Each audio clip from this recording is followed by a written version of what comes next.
Magandang umaga po uli sa inyong lahat.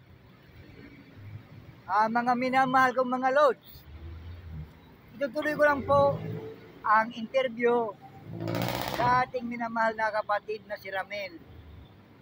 Nakita nyo naman ang mukha, napakaamo.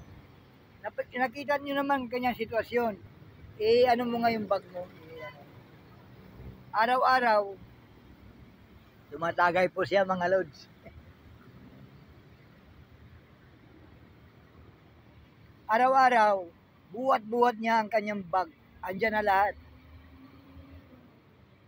Andyan na lahat ang kanyang mga gamit. Mga minamahal,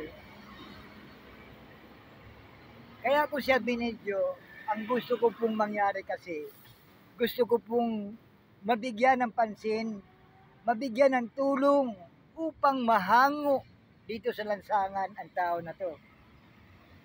Sana po, sa mga kinakaukulan, lalong-lalo na dyan, sa ating DSWD, sa ating mga na walang habas, na nanghuhuli sa mga tao ng kagaya nito. Pagkatapos, ipapasok nila doon sa Dilpan, tapos dadalhin sa Marikina, sa Boys Town, lilipas ng mga ilang buwan, palalabasin kahit kusing, walang tulong na ibibigay. Kadalasan pa po, ang sabi nito, naglalakad pa sila pa uwi, Marikina to Manila. Nanawagan po ako sa DILG, nanawagan po ako sa ating mahal na presidente, mahal naming Pangulo, Ferdinand Romualdez Marcos. Sana po mabigyan ng pansin ang mga taong ganito na matagal na po na pinahihirapan ng mga taga-DSWD na release, huli, release, huli, release, huli. Paano maaapula yung mga ganito kung ganun ang mga ginagawa ninyo? May itatanong ako dito.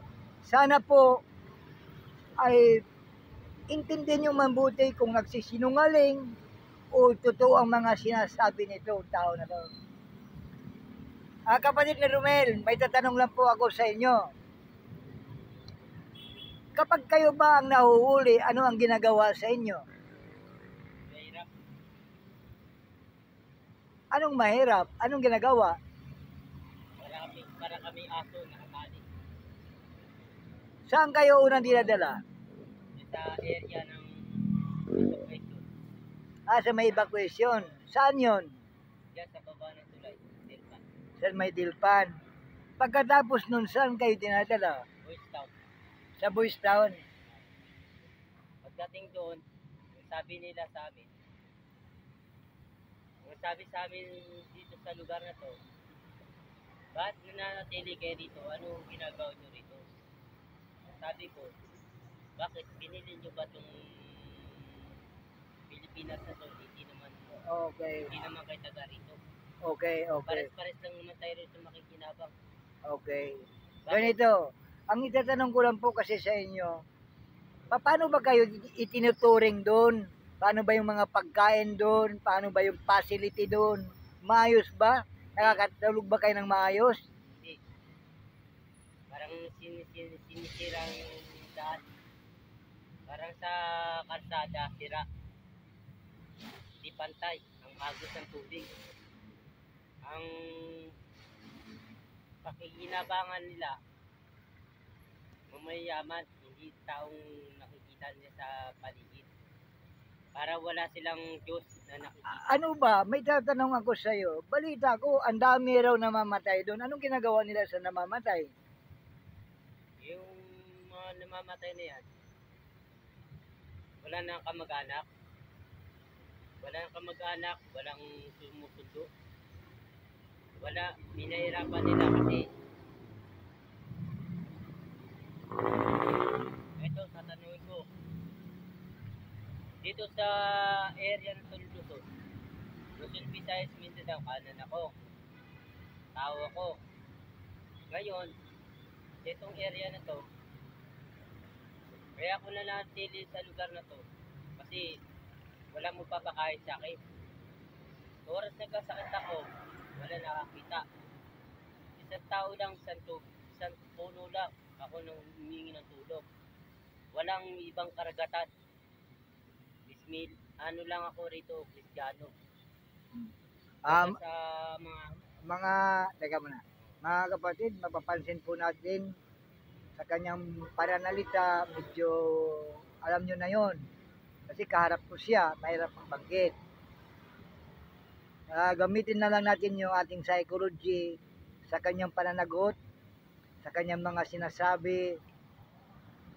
Alam niyo na yon. Psycho na lang po natin dahil sa tindi ng tama na lansangan. Ganon ang resulta.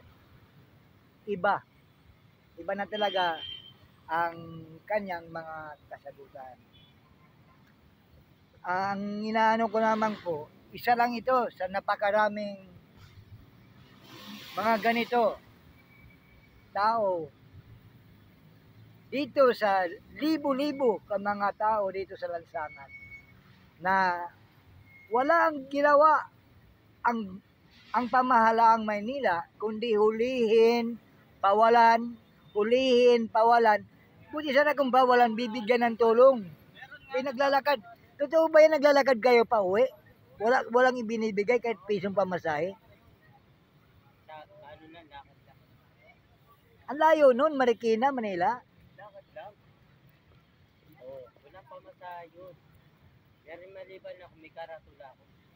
Gagamitin karatula. Ano na ba yung ginagawa mo sa karitula? Mamamali mo. Ganun.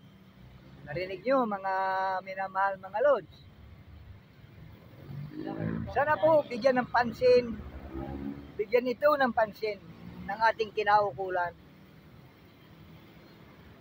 Interviewin man lahat ito, ay hindi lang ito ang ganito. Hayaan nyo, next video ko ay marami pa kayong makikita. Pinaniniwagan ko sa inyo, sana po mahal na direktor ng DSWD, gumawa naman kayo ng paraan para matulungan ang mga kagaya nito.